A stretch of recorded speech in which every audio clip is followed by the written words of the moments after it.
ప్రభునందు ప్రియులారా, కనుక ఈ యొక్క దివ్యమైనటువంటి సమయంలో ఈడ మనం చూస్తూ ఉన్నాం. చెరలో ఉన్న వారికి విడుదల. ఈరోజు చాలామంది మేము చెరలో ఉన్నామండి. మేము బు చెరకి ఎళ్ళలేదు గానీ, చాలా కష్టాలు అనుభవిస్తూ ఉన్నాం. చెరలాంటి కష్టాలు, ఇరుకులు, ఇబ్బందులు అని ఎంతోమంది మన మాటల్లో వినటం మనం చూస్తా ఉన్నాం. మన జీవితాల్లో గూడా ఎన్నో చెరలు మనం అనుభవిస్తూ ఉన్నాం. ప్రభునందు ప్రియులారా, ఇక్కడ బంధింపబడిన వారిని అనగా ఖైదులో ఉన్నటువంటి వారిని విడిపించటానికి ప్రభు అయినటువంటి యేసు వచ్చాడు. ఈరోజు అంశం ఖైదీ. ప్రభునందు ప్రియులారా, 5 రకాలుగా ఖైదీ అయినటువంటి వారిని పరిశుద్ధ గ్రంథంలో నుండి మనం చూద్దామండి. మొట్టమొదటిగా మనం చూస్తే వాక్యం తెలియజేస్తూ ఉన్నది ఆదికాండము 39వ అధ్యాయము 20, 21 వచ్చిన భాగాలను మనం చూస్తే, రాజ అతనిని పట్టుకొని రాజు ఖైదీలు బంధింపబడు చెరసాలలో వేయించెను. అతడు చెరసాలలో ఉండెను.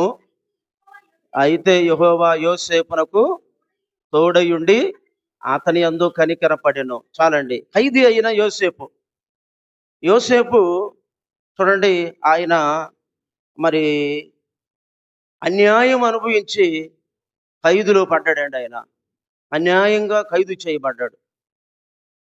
ప్రభునందు ప్రియులారా, అపవాదులు ఆయన మీద పడ్డాయి.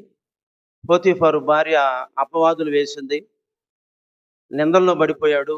అవమానం, కష్టం, బాధ, శ్రమ ఏమంటే ఆయన ఆవరించింది. మరి ఆయనను అరెస్ట్ చేశారు, జైల్లో పెట్టారు, ఖైదీ అయిపోయాడు. సంఖ్యలు ఇనుము ఆయనను బాధించింది అని కీర్తన గ్రంథం చెబుతా ఉంది. అన్యాయంగా ఖైదీ అయిపోయాడండి. ప్రభునందు ప్రియులారా, మరి ఈ యొక్క సమయంలో అన్యాయపు కేసులు నీ మీద పడ్డాయా? అన్యాయపు మాటలు నీ మీదకి వచ్చినాయా? నిందబడిపోయిందా?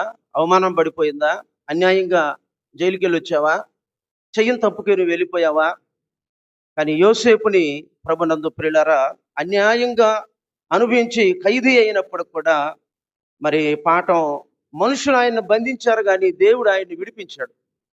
ఈ సమయంలో దేవుడు నిన్ను విడిపిస్తాడు. దేవుడు నిన్ను ధైర్యపరుస్తున్నాడు. నువ్వు ఖైదీ అయ్యావా అన్యాయంగా? దేవుడు విడిపించడానికి సంసిద్ధంగా ఉన్నాడు. దేవుడు చూపు ఆయన మీద ఉంది. మనుషులు ద్వేషించారు. మనుషుల దృష్టిలో పాపాత్ముడు అనుకున్నారు, కానీ ఆయన పరిశుద్ధుడు. దేవుడు ఆయనను హెచ్చించి ఫరో తర్వాత ఫరో అంతటి వాడిగా 2వ రథం మీద ఎక్కి గొప్పగా ఆయన్ని ఆశీర్వదించడం మనం చూస్తూ ఉన్నాం. దేవుడు మనల్ని కూడా ఆశీర్వదిస్తాడు, వదిలిపెట్టడు. ఆయన చూస్తున్నాడు నిన్ను. మొట్టమొదటి యోసేపు ఖైదీ. రెండవదిగా మనం చూస్తే తన తప్పును బట్టి ఖైదీ అయిన వ్యక్తి మనం చూస్తూ ఉన్నాం. న్యాయాధిపతుల గ్రంథం 16వ అధ్యాయం 21వ వాక్యం.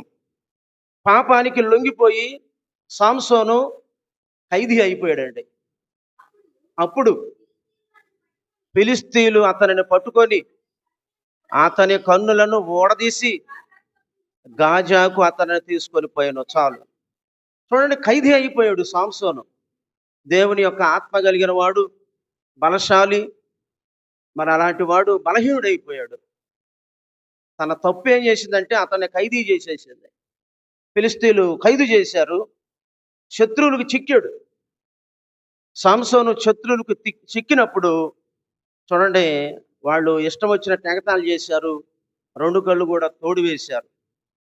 చూడండి, అన్యాయంగా ఖైదీ అయిన యోసేపు తన తప్పు ద్వారా పట్టబడి, తప్పు పట్టుకుంది. ఇక్కడ సాంసోను చెక్కబడిపోయాడు. ఈరోజు నీ తప్పు, కొంతమంది పట్టబడిన దొంగలు ఉంటారు, కొంతమంది పట్టబడని దొంగలు. జైల్లో ఉన్నవారు పట్టబడిన దొంగలండి, వాళ్ళు దొరికారు. మరి ఈ సమాజంలో చూస్తే పట్టబడిన దొంగలు చాలా మంది ఉన్నారు. మరి ఏ రకమైన ఖైదీవో నీవు? ఇక్కడ సాంసోను పట్టబడిపోయాడు, చిక్కాడు. మనం కూడా అనేక రకాల పాపాలకు చిక్కుతాం. ఇంతవరకు చెక్కలేదు, మరి నన్ను పట్టుకునేది ఎవరు అనుకుంటున్నావేమో. నువ్వు చిక్కుతావు. ప్రభునందు ప్రియులారా, నువ్వు చెక్కక ముందే సాంసోను బందీ గృహశాలలోకి వెళ్ళిపోయి ఖైదీ అయ్యి బలహీనుడైపోయినటువంటి స్థితికి వెళ్ళిపోయాడు కదా. అలాంటి స్థితి రాకముందే మరి పాపంలో నుండి బయటికి రావటం మంచిదండి. మరి ఏ పాపంలో ఉన్నావో ఆ పాపం నెమ్మది లేకుండా చేస్తుంది. పాపం వల్ల వచ్చు జీతం మరణం. ఇక్కడ సంసోనుకు అదే కలిగింది. కనుక ఒక వ్యక్తి అన్యాయం అనుభవించి ఖైదీ అయిన వాడు, ఆయనకి దేవుడు తోడుండి ఆయన్ని విడిపించాడు. ఇక్కడ తన తప్పు వలన ఖైదీ అయిపోయినటువంటి వాడు కళ్ళను కోల్పోయి బంధింపబడ్డాడు. పాపము చివరికి బంధిస్తుంది. కొంతకాలం పట్టుబడకుండా మనం ఉన్నప్పుడు కూడా ఒక దినం పడతాం. మనము సరి చేసుకుందాం. మూడవదిగా మనం చూస్తే దేవుడి వాక్యంలో లూకాసు వార్త 13వ అధ్యాయము 16వ వచన భాగాన్ని మనం చూస్తే 18 ఏళ్ల నుండి ఇదిగో 18 ఏళ్ల నుండి సాతాను బంధించిన అబ్రహాము కుమార్తె అయిన ఈమెను విశ్రాంతి దినమందు ఈ కట్ల నుండి విడిపించవద్దా అతనితో చెప్పాను. చూడండి, యేసు ప్రభువు వారు 18 సంవత్సరాల నుండి బంధింపబడి ఉంది. వాళ్ళు విశ్రాంతి దినం స్వస్థపరచొద్దని నేరం మోపడానికి చూస్తున్నారు. అబ్రహాము కుమార్తె అయినటువంటి ఈమె 18 సంవత్సరాల నుండి దురాత్మతో, సాతానుతో, అపవాదితో బంధింపబడిపోయి ఈమె నడుము వంగిపోయి లెగలేని స్థితిలో ఉంటే ఈరోజు ఈమెను స్వస్థపరచవద్దా? సాతాను బంధించింది, ఖైదు చేసేసింది. వంగిపోయింది, ఆమె నడుము వంగిపోయింది, ఎంత మాత్రం లెగలేకపోతుంది. సాతాను ఈ రోజు చాలా మందిని ఖైదీ చేసేస్తున్నాడు. గెరాసేను దేశంలో సాతాను చేత బంధించబడి తాను రాళ్లతో కొట్టుకుంటూ, కేకలు వేస్తూ, అరుస్తూ, సంఖ్యలతో బంధించబడి అటు వెళ్ళాలంటే అందరికి భయపడి సమాధుల్లో వాసం చేసేటువంటి వాడు. అందరూ గడగడగాడిపోయారు, భయపడిపోయేవాళ్ళు. యేసు స్వస్థ చిత్తుడిగా ఆ బంధింపబడిన సాతాను చేత బంధించబడిన ఆ ఖైదీని విడుదల చేసి ఆయన సేవకి పరిచర్యలో వాడుకున్నాడు. ప్రభునందు ప్రియులారా, సాతాను ఈరోజు అనేక మందిని బంధించి ఖైదు చేస్తూ ఉన్నాడు. కనుక దేవుని యొక్క వాక్యం తెలియజేస్తూ ఉన్నది, నువ్వు ఏ రకమైన సాతాను కట్లతో నువ్వు బంధించబడి ఉన్నా యేసు ప్రభు నిన్ను విడిపించడానికి శక్తి కలిగినటువంటి వాడు. అన్యాయముగా ఖైదీ అయిన యోసేపు, తన పాపం వల్ల పట్టుబడి ఖైదీ అయినటువంటి సంసోను, ఇక్కడ సాతాను శక్తి ద్వారా బంధింపబడి నడుము వంగిపోయి, ప్రభునందు ప్రియులారా, ఇక్కడ ఉన్నటువంటి ఒక బిడ్డను మనము ఈ యొక్క సంఘంలో మనం చూస్తూ ఉన్నాం. సమాధుల్లో బంధించబడి గెరాసేను దేశంలో ఉన్నటువంటి ఆ యొక్క బిడ్డను మనం చూస్తూ ఉన్నాం. ఈరోజు సాతాను అనేక మంది బంధించాడండి. మానుకోవాలనుకుంటున్నాడు కానీ తన పాపం మానుకోలేకపోతున్నాడు. కేకలు వేస్తూ తాను గాయపరుచుకుంటూ, రాళ్లతో కొట్టుకుంటూ తానే గాయపరుచుకుంటున్నాడు. సమాధుల దొడ్లు అతను వాసం చేస్తున్నాడు. సమాధుల దొడ్లు, బ్రాందీ షాపులు సమాధుల దొడ్లు, సినిమా హాళ్ళు సమాధుల దొడ్లు. తానే గాయపరుచుకుంటూ రాళ్ళు పెట్టి కొట్టుకుంటున్నాడు. మనిషి తానే త్రాగుడు ద్వారా ఆరోగ్యం పోగొట్టుకొని లివర్లు పాడైపోయి అనేక రకమైన బంధకాల్లో పడిపోయి వ్యసనాలు, పాన్పరాకులు, గుట్కాలు, సిగరెట్లు తామునే కొట్టుకుంటున్నారు సాతాను బట్టి.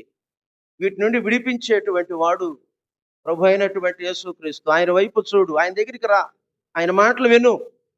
ప్రభునందు ప్రియులారా, ఇక 4వదిగా మనం చూస్తే పాపుల కొరకు బందీ అయినటువంటి యేసుక్రీస్తు. పాపుల కోసం ఆయన బందీ అయ్యాడు.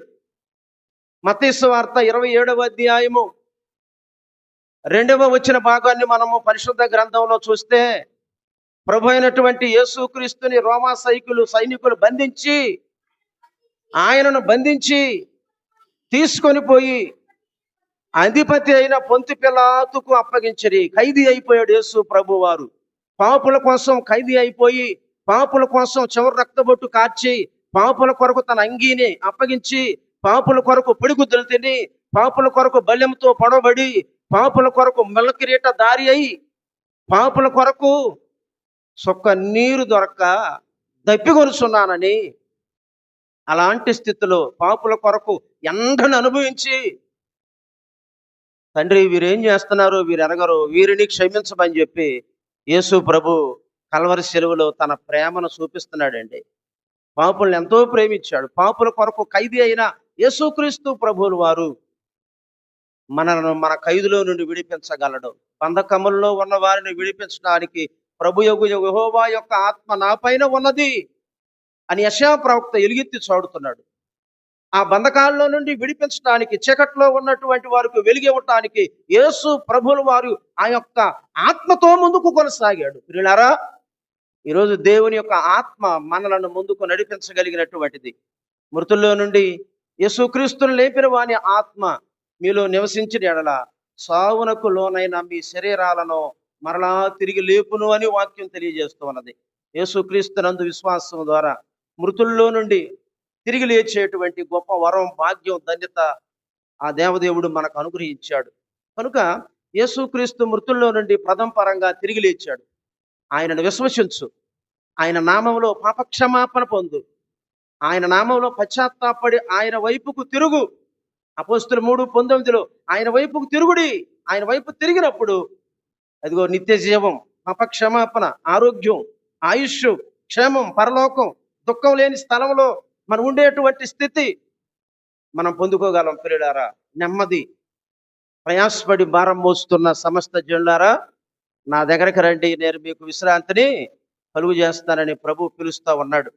ఐదవదిగా మనం చూస్తే క్రీస్తు కొరకు ఖైదీ అయినటువంటి విశ్వాసి. ఫిలోమోను పత్రిక 1వ అధ్యాయము 1వ వచనములో చూస్తే అపోస్తులుడైనటువంటి పౌలు అంటాడు, ఇదిగో క్రీస్తు యేసు ఖైదీనైనటువంటి నేను, క్రీస్తు యేసు ఖైదీ అయినటువంటి తిమోతి, క్రీస్తు యేసు ఖైదీ అయినటువంటి ఫిలోమోను, క్రీస్తు యేసు కోసం ఖైదీలుగా మారిపోయారు ప్రభునందు. ప్రియులారా, ఈరోజు ఆయన మనతో మాట్లాడుతున్నాడు. బంధకాల్లో ఉన్నావా? అన్యాయముగా ఖైదీ అయినటువంటి యోసేపు ప్రభు తోడుగా ఉండి విడిపించాడు. తన తప్పు వలన పట్టబడినటువంటి ఖైదీ అయినటువంటి సంసోను పాపం పట్టుకుంది. మరి ఏ పాపం ఉంది? రహస్య పాపం. ఇంతవరకు పట్టుబడలేదా? వదిలేసాయి. ఇప్పుడే ఇది అనుకూలమైన సమయం. పట్టుబడిన తర్వాత ఆకాను అవమానం పాలైపోయాడు. పట్టుబడక ముందే ఒప్పుకుంటే అలాగుండేదో, కానీ పట్టుబడ్డాడండి. రాళ్ళతో కొట్టబడి తన పిల్లలు, తన భార్య, ఆయన సర్వనాశనం అయిపోయినట్లుగా దేవుని వాక్యంలో చూస్తున్నాం కదా మనం. కనుక పట్టబడక ముందే నీ పాపం ఒప్పుకోవాలని దైవ గ్రంథం తెలియజేస్తుంది.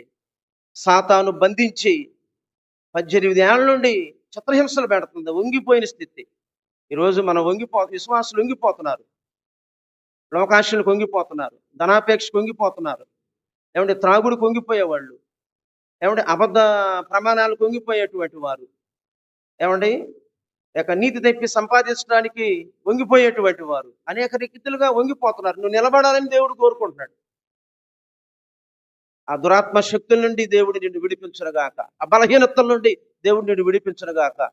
18 సంవత్సరాల నుండి నడు వంగిపోయిన ఆమెని బలుపు చేసిన దేవుడు సాతాను పట్టు నుండి విడిపించాడు. గెరాసేను దేశంలో ఆ దయ్యముల చేత బాధింపబడుతున్న వాడిని ఆ ప్రభు విడిపించి అదిగో ఒక పరిచారకుడుగా ఆయన్ని వాడుకున్నాడండి. కుటుంబానికి పనికొచ్చేవాడిగా చేశాడు. నువ్వు కుటుంబానికి పనికి రావట్లేదా? నేను పనికొచ్చేవాడిగా చేస్తాడు. యేసుని నమ్ముకో. ఇది అనుకూలమైన సమయం. ఇక రేపు నీది కాదు, ఈ రోజే నీది. ఇది మిక్కిలి అనుకూలమైన సమయం. ఇదే రక్షణాదినం. ఈ రోజే నీది, రేపు నీది కాదు. ఈ రాత్రి ఏమవుతుందో మనకు తెలియదు. ఈరోజే నమ్ముకో. హఠాత్తుగా గుండెపోటు రావచ్చు, హఠాత్తుగా బ్రెయిన్ స్ట్రోక్ రావచ్చు, హఠాత్తుగా ఏది నీ మీద పడుతుందో పాపాలు ఒప్పుకునే అవకాశం కూడా ఉండదు. ఇది అనుకూలమైన సమయం. ఆరోగ్యం ఉండంగానే, శక్తి ఉండంగానే నీ పాపని ఒప్పుకో. పాపాలు విడిచిపెట్టు. పాపాలు యేసు రక్తంలో కడిగి వేసుకో. పాపాలను రక్షించడానికి ఆయన వచ్చాడు. దేవునికి స్తోత్రం. కనుక క్రీస్తు యేసుకు ఖైదీగా మనం మారిపోవాలి. పౌలు అలా మారిపోయాడు, తిమోతి అలా మారాడు, ఫిలోమోను అలా మారాడు. మేము క్రీస్తు యేసు ఖైదీలమండి. కనుక మన కొరకు మరి ఆయన అన్యాయముగా, ఆ బరబ్బా కదండి అసలు ఖైదీ. ఆ బరబ్బా ఖైదీ అయితే ఆ బరబ్బా స్థానంలో యేసు ప్రభు ఖైదీగా అప్పగించబడ్డాడు. మనం ఖైదీలేం, తెలుసా? అయితే మన స్థానంలో యేసయ్య ఆయన ఖైదీగా ఆ పొంతి పిలాతు ఎదుట, కైసరు ఎదుట నిలబడ్డాడండి ఆయన. పొంతి పిలాతు అధికారం కింద శ్రమపడి సిలువ వేయబడి అదృశ్య లోకంలోకి వెళ్ళి మళ్ళీ తండ్రి దగ్గరికి వెళ్ళాడు. ఆయన ఆయన ఉండే స్థలంలో మనల్ని ఉంచాలని ఆశపడుతూ ఉన్నాడు. చివరి రక్తబొట్టు మన కొరకు కార్చాడు. అన్ని సిలువలో కోల్పోయాడండి ఆయన. దుఃఖాక్రాంతుడై మన రక్షణార్థమై ఎంతో గొప్ప త్యాగం సిలువలో చేసి ఆయన ప్రేమ, మన ఎడల ప్రేమ ధ్వజం మన పైకెత్తాడు. యేసునామంలో రక్షణ, యేసునామంలో పాప క్షమాపణ, యేసునామమే నిత్య జీవం. దేవుడు ఈ మాట ద్వారా నీకు మేలు కలుగు చేయును గాక. ఆమేన్, ఆమేన్.